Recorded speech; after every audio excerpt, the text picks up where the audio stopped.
So Wicked Fearless, I launched it during actually like the probably like very shortly after we spoke. Yes. Last year. Yes. Oh, no, 2 years ago. So no. Well, lies. But you had it. But I don't think we talked about it that much last time. Maybe not. I don't know.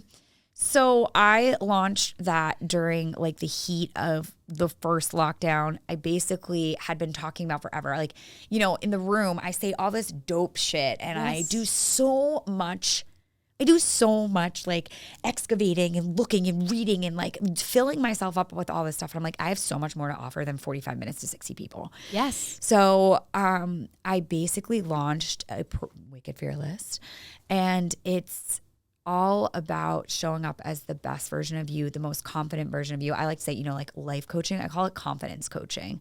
It's getting your mind right. So much of what I feel like it's very different than like the physical stuff, which I love. I love working out. I love fitness. I love all that stuff. But I'm like, if you don't have your mind right, your body doesn't even fucking matter. It's never going to be where you want it to be if your mindset is shit. Absolutely. So it's really like a course in mindset and really like retooling how you think, how you talk to yourself.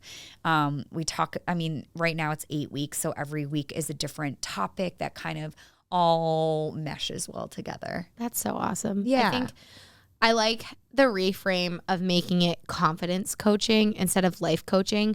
Because I know for me at least, I know very little about life coaching and what exactly that entails. Yeah, I think it's like a really broad umbrella. And I mean, that's basically how a lot of my coaching is. Like some of my one-on-one clients will be like, I have this problem or I want to work on this thing.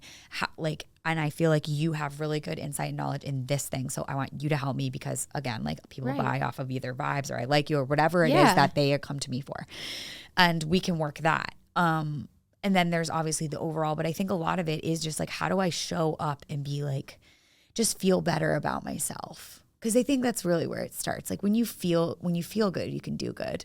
Absolutely. I think I honestly said to someone the other day, I was saying it is so easy to be nice or choose to be kind. Mm. And when people actively don't do that, it's not always a reflection on you. It's usually a reflection on them. Yeah. And not necessarily in a negative connotation, but when people don't feel good, they don't do great things. Or maybe aren't treating people the best. Yeah. And I always say when you know, you go somewhere and someone's just not straight up not having a good time or not being kind to you, you're like, okay, that's on you. Yeah, that's a you thing. And I'm sorry that your day is going to shit.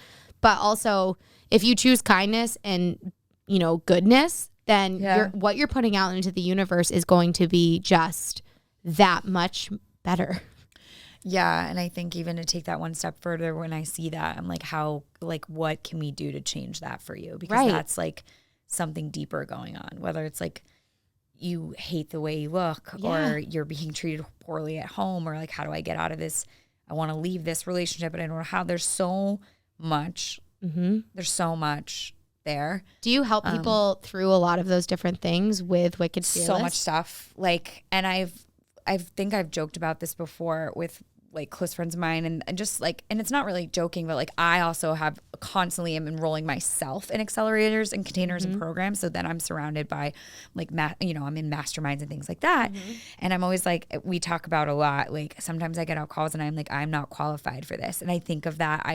I'm a pretty religious person, spiritual person, whatever you want to call it. The mail gets forwarded. But there's that one that's like, God doesn't qualify the call he qualifies the call. Mm-hmm. Whatever, I'm fucking it up, but someone can look it up. You know what I'm talking about. It's one exactly of those things like, you know, you feel like, oh, I'm not qualified to do something, but it like, what does that mean? Yeah, exactly. You know, because if someone's trusting you with something they're telling you, then obviously there's a connection there that goes beyond what you feel like your skill set is or whatever. I mean,